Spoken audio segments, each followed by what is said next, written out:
Good afternoon, this is Jeff with Sewer Tech Northwest. Today we're at property address 10145 Southwest Cynthia Street here in Beaverton, located at the front of the house. So I describe everything as if you're standing in the street facing the front door, or the front of the home in general.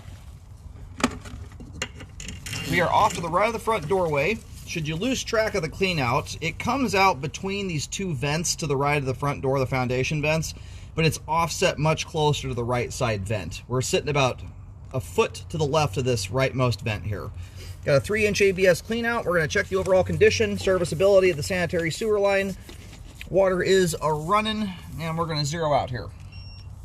Off we go. Right out of the gate, nice clean flow line. That's how you want your flow line to look right there. That is the mark of a household that is minding their P's and Q's as it relates to not putting cooking oil and grease down the line. Fats in general. That's the number one thing that'll gunk your pipe up over time, and it is responsible for more blockages than just about anything you can do to your sewer line. It's what often exacerbates a lot of structural issues into things that can actually cause, like bellies, for instance. A lot of bellies in plastic pipe are pretty innocuous. They often don't cause problems on their own, necessarily anyway. But you start getting the line constricted down with a bunch of grease buildup, things like that.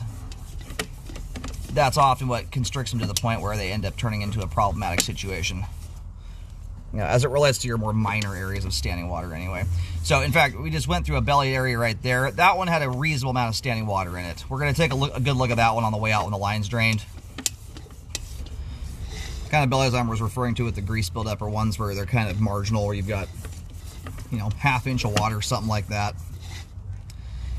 Something that does not stand much of a chance of causing a flow problem. And we did swap over to 4-inch pipe. Now we're into 3034 PVC. And now into regular PVC, just a short little section of green PVC there. But what happens when any amount of cooking oil hits water, whether it's a tiny amount of water or a significant amount, it likes to harden up and starts to stick to the sidewalls. So you could take something like a, fairly minor belly, even marginal, and you get a bunch of grease buildup in it, and it can turn it into something that can actually lead to an issue. So we've reached the main here at 67 feet. We're going to let the water drain off here for a moment.